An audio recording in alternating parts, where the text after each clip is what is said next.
So this was my art room, and it's a really great space. Back there we had 2 sinks and cabinets behind those posts and that hood. Back through that little window we had 4 pottery wheels and a kiln and wedging boards and things like that. So this is what the space looks like now, after everything's been pulled out and kind of cleaned up. It's really sad to see it like this.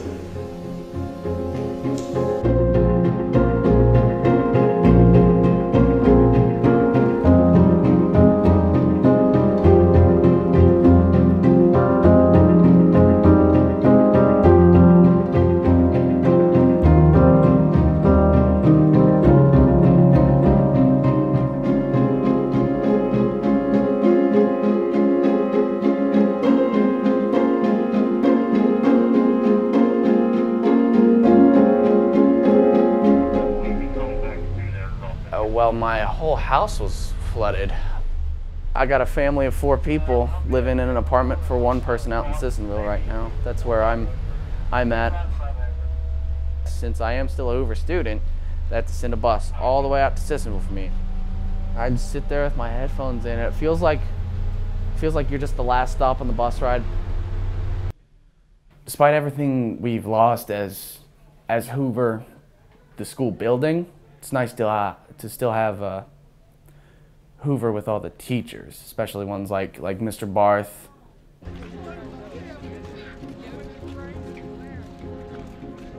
Oh, we have to go over there.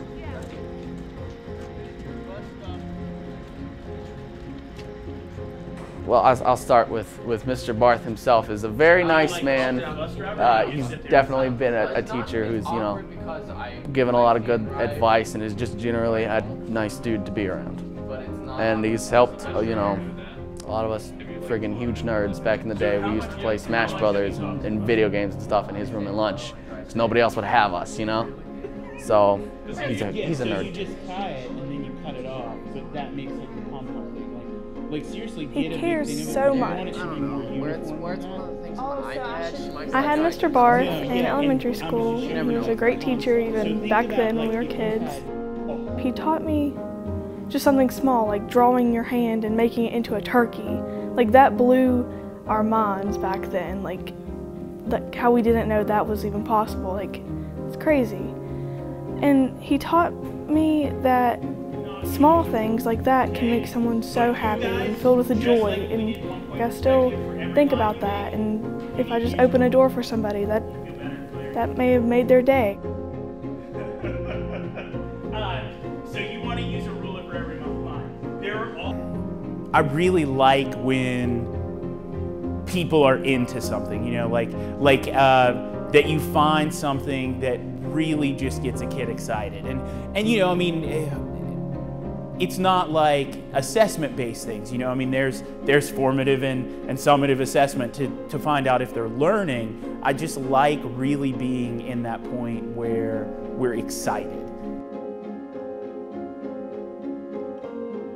It took me probably about 5 years, and we started from nothing, and over time, we built up this program that they were like clawing at each other to get into.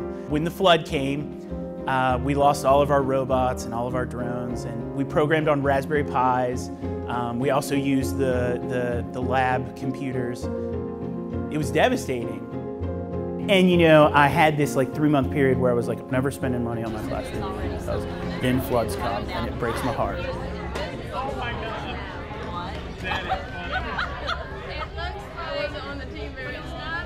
So the kids came in this year and they've been amazingly positive.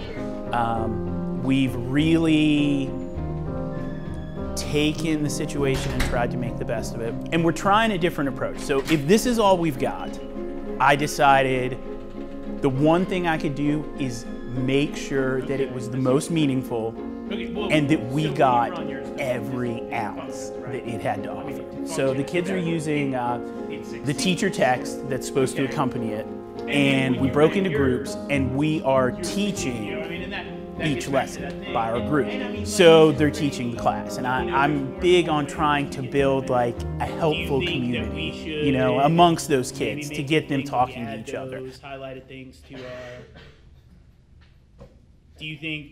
I mean, and that's a question, like I'm open for debate on it. One way or the other, I'm gonna get that stuff back for them. Like, you know, Sure. Okay. it's just how it has to go. You know, even if I have to pony up again, I'll pony up again because it's important to me and it's important to them. You know, I just want to help my kids. I want to do well for my kids.